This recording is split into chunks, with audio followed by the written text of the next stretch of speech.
انا جيت. السلام عليكم ورحمة الله وبركاته. ازيكم عاملين ايه؟ يا رب تكونوا بخير. طبعا انتوا زهقتوا من كلمة انا جيت وبغيب، صح؟ مش كده؟ بس اكيد انتوا عذرين، صح؟ برضه انا والله مش عندي مش عارفة اقول لكم ايه. بس كل اللي اقدر اقوله لكم، اكيد انتوا امهات وشفتوا الفترة الفصل الدراسي اللي فات كان قصير وكان سريع وكان مضغوط كمية شغل يا جماعة. مش عايزة اقول لكم فوق الوصف، لدرجة ان احنا فعلا يعني وصل بينا الحال في المدارس ان احنا ما كناش بنعرف نشوف بعض من كتر الشغل ومن كتر الضغط. وفترة قليلة، ترم يعتبر شهرين او شهرين ونص، ومطلوب منه تخليص منهج كتير وشغل كتير بصراحة. اكيد انتوا طبعا شفتوا وحسيتوا، اكيد انتوا كمان كنتوا مضغوطين، الناس اللي ولادها في مدارس يعني. فطبعا ما كانش فيه مجال ان انا لا اصور ولا اتكلم معاكوا او كده. وبرضو مع الاجهاد، حتى الاجازه لما اخدت الاجازه، احنا طبعا قعدنا اجازه طويله. بصوا، الواحد استغل الاجازه دي في انه ينام على قد ما يقدر، ينام يرتاح. بصراحه كان ضغط علينا كلنا. انا قلت ارجع لكم بالفيديو دوت اصور لكم اجواء المونديال، طبعا اكيد كلكم شفتوها ورحتوها وكده. بس قلت اهو ايه، فيديو بسيط ارجع اشوفكم واتكلم معاكم فيه من خلاله يعني. طبعا مشكورة للناس، كل الناس اللي سألت عليا، عزيزة هاني، حنان بدران، ناس كتير سألت أنا فين ومختفية ليه. طبعا مدام عزيزة أنا اتقابلت معاها في اختبارات الثانوية السنة اللي فاتت. ما شاء الله عليها، كان أول مرة هي اللي عرفتني، أنا معرفتهاش، عرفتني من صوتي. كانت بتراقب معايا في مدرسة في الثانوية، وأنا كنت لجان سير معاها. بس ما شاء الله عليها عسل خالص. وطبعا حنان الجميلة العسل أنا عارفاها طبعا، أعرفها شخصيا معرفة شخصية. وناس كتير والله سألت عليها، وفي ناس كمان سألت على الأخت اللي هي أم إيه، أم سليم. يا رب برضو تكون هي سمعت الفيديو أو بتشوفه وتقول لنا هي ليه قفلت القناة بتاعتها وتطمنا عليها. هي كانت بتقدم محتوى حلو جدا يعني، أنا كنت بحب أتابعه يعني باستمرار. بس أنا هقول لكم على حاجة، برضو قد يكون إن مجال السوشيال ميديا بصراحة صعب يعني. ممكن تكون الناس يعني أنا شفت الفترة اللي فاتت ناس كتير، والناس اللي عندهم يعني حسابات على السوشيال ميديا وعندهم متابعين كتير بيقابلوا هجوم من الناس بطريقة صعبة أوي. كل واحد مثلا، كل واحد عايز تفتح قناة عايزة تنشهر، ممكن تغلط في حد يكون مثلا عنده فولورز وعنده متابعين كتير وكده، علشان تكسب يعني تكسب متابعة. بس بصراحة ده بيأثر على الناس اللي فاتحة القناة، بيأثر على نفسياتهم. فما اعرفش الناس والله حابة من كده ايه، فالله اعلم. هي يعني الاخت اللي هي بتاعت يوميات مغتربة في قطر، الله اعلم هي ايه اللي حصل معاها. بس يا ريت تطمنا يعني، هي ليه مختفية وكده وليه قفلت القناة. المهم انتوا اخباركم ايه؟ والله عاملين ايه؟ والله وحشتوني.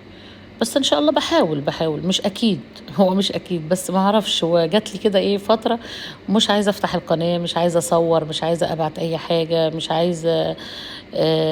يعني الواحد كنت برجع من المدرسه بصراحه يا دوب اعمل الاكل وارتاح بجد، لان كان الشغل ضغط، الشغل كميه شغل كتيره كتيره مرت علينا الترم اللي فات. الله اعلم، بس الترم اللي جاي برضو لسه مش عارفين هيكون ايه، بس ان شاء الله نأمل خير. ان هو بس هيبقى طويل يعني 6 شهور. ترم هيبقى طويل جدا، ما فيهوش الا اسبوع واحد اجازه، واجازه العيد. بصراحه كان الله في عون العيال الصغيره والعيال اللي بتدرس. السنه هنا طويله أوي السنه الدراسيه. ان شاء الله بحاول اصور لكم شويه حاجات بسيطه من اللي انا عملتها في البيت. طبعا انا استغليت البيت، قعدتي في البيت اسوأ استقلال. زودت اضاءه، غيرت شويه حاجات في البيت، مش تغيير بسيط يعني كتير، بس بسيط. يعني الحاجات اللي هي تغير من نفسيه الواحد شويه. جبت شويه حاجات كديكورات احطها في البيت بسيطه. حاجات كده تخليكي وانتي قاعده تحسي ان انتي قاعده مستمتعه بقعده البيت. والله وبيني وبينكم هي قعده البيت حلوه يعني انا بحس فيها براحه. بس طبعا الشغل برضو لا غنى عنه، نعمة يعني، ربنا يديمها علينا ويرزق كل واحدة بتفكر تشتغل. ربنا يديكوا يا ربي ويوسع أرزاقكم جميعا.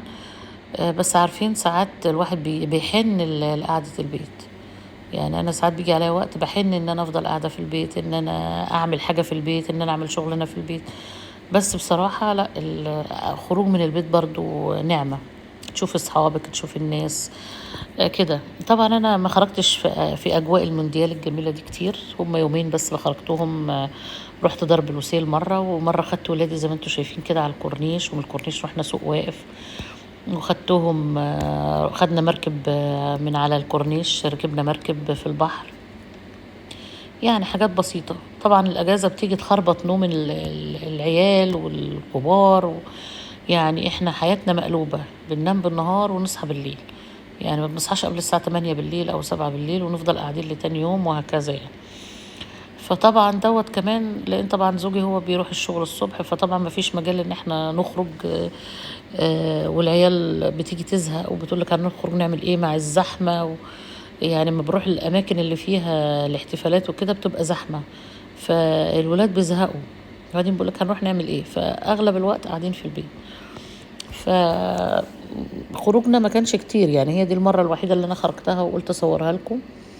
طبعا أنا كان عندي زي ما قلت لكم فيديوهات اللي هي رحلتي اللي كانت في مصر لما رحت مرسى مطروح. لو حابين ان انا انزلها لكم، انزل لكم التكاليف وسكنت فين وكده، قولوا لي، اكتبوا لي في الكومنتات وانا هنزلها لكم لو حابين. يعني مش حابين خلاص، هو كده كده الفيديو عندي اصلا يعني. بس بصراحة المكان هناك رائع يعني، انا انصح اللي عايز ينزل في مصر وكده، وخصوصا الناس المصريين، لو عايزين تنزلوا وتروحي مصيف وترتاحي، فعلا مرسى مطروح جميلة جدا يعني. عائلية، العائلات اللي هناك حتى ما فيش مناظر تخدش الحياة او منظر انت ما تحبيش ولادك يشوفوه. اللي هناك المكان هادي، امان، البلد هناك امان جدا. اسعارها حلوة، مش غالية. كل شيء متاح هناك، فحلوة بصراحة يعني. انا هناك انا بحب اروح مرسى مطروح قوي. هي الفسح فيها الكورنيش وفي سيرك وفي حاجات كويسة، بس مش زي اسكندرية. طبعا اسكندرية الحياة فيها اكتر، بس هناك برضو حلوة يعني، مش وحشة وجميلة يعني. بس فان شاء الله لو حابين اكتبوا لي، طبعا هوريكم. انا كنت مصوره لكم كل حاجه والله، بس وكنت ناويه انزلها. بس طبعا انا مش عارفه هل انزلها دلوقتي بعد ما جيت من مصر، بقالي بتاع من شهر 8، واحنا في شهر كام، شهر 12 يعني، بقالي اكتر من 4 شهور. لو حابين قولوا لي وانا انزلها لكم. مش حابين برضو عرفوني. بس طبعا انا استغليت الاجازه وانا قاعده، انتوا عارفين الست الموظفه، عملت شويه حاجات عندهم في البيت. عملت فلافل وحطيتها في الفريزر. قشرت كميه توم فظيعه وفرمتها وحطيتها في الفريزر. بس طبعا انا ايه، ما صورتلكوش الحاجات ديت يعني. حاولت استغل الاجازه، زي ما انتوا عارفين اي ست موظفه بتحاول يعني تظبط حالها، بخصوصا ان انا لما برجع من الشغل ببقى عايزه حاجه سريعه اعملها واحطها. بس ان شاء الله، ان شاء الله يعني امل خير ان شاء الله الفتره اللي جايه احاول على قد ما اقدر كده اكون معاكم. وطبعا زي ما اتفقنا قبل كده، انا قلت لكم القناه هدفها مش ربحي ولا كده. لو هي هدفها ربحي انا كان زمان اديتها اهتمام اكتر من كده بصراحه. بس هي الهدف فيها ان احنا بنتسلى يعني، انا بتسلى وانتوا بتتسلوا. برد على كومنتاتكم، بشوف تعليقاتكم، بفيدكم بحاجة لو في إمكاني إن أنا أفيدكم بيها على قد ما أقدر. أدي إحنا بنفيد بعض ونستفيد يعني. إنما الهدف هدفها في الأساس ما هوش ربحي يعني. لو هو ربحي يعني بصراحة المفروض أفضل أصور كل يوم كل يوم كل يوم كل يوم يعني. كان زمان القناة دي دخلت المراجعة من زمان يعني. بس اتمنى يا ربي تكون اجازه كانت عدت عليكم سعيده، وان شاء الله يا ربي يوفق اولادنا الترم اللي جاي، الفتره اللي جايه والدراسه اللي جايه. وان شاء الله يا ربي تكون فتره خير، وتقضوا اجازه حلوه في الاجواء اللي احنا فيها. ويا رب يا ربي ينجح ولادنا جميعا. وان شاء الله اكون معاكم. ادعوا لي بس، ادعوا لي ان انا اكون معاكم باستمرار. يا رب يدينا الصحة جميعا ويخلينا أولادنا ويحفظهم. وإن شاء الله أشوفكم على خير في أقرب فيديو قريب يعني. ولو كده اكتبوا لي بس في الكومنتات، وإن شاء الله يا رب نكون طمنا على كل الناس اللي احنا اتكلمنا عنهم في الفيديو. الأخت المسلم تظهر كده وتفتح قناتها تاني، عشان بصراحة أنا والله كنت بحب أتفرج عليها يعني. بصراحة كانت بتقدم حاجات حلوة ويا ريت ما يعني لو هي بسبب الناس، لا ما تديش اهتمام للناس.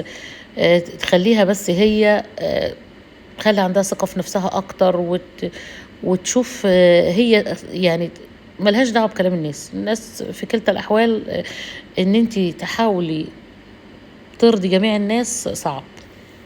أشوفكم على خير إن شاء الله، وربنا يحسن ما بين إيدينا جميعا ويرزقنا جميعا ويسترها معانا إحنا وولادنا. مش عارفة أقول لكم إيه، بس أقول لكم إن شاء الله أشوفكم قريب. مع السلامة.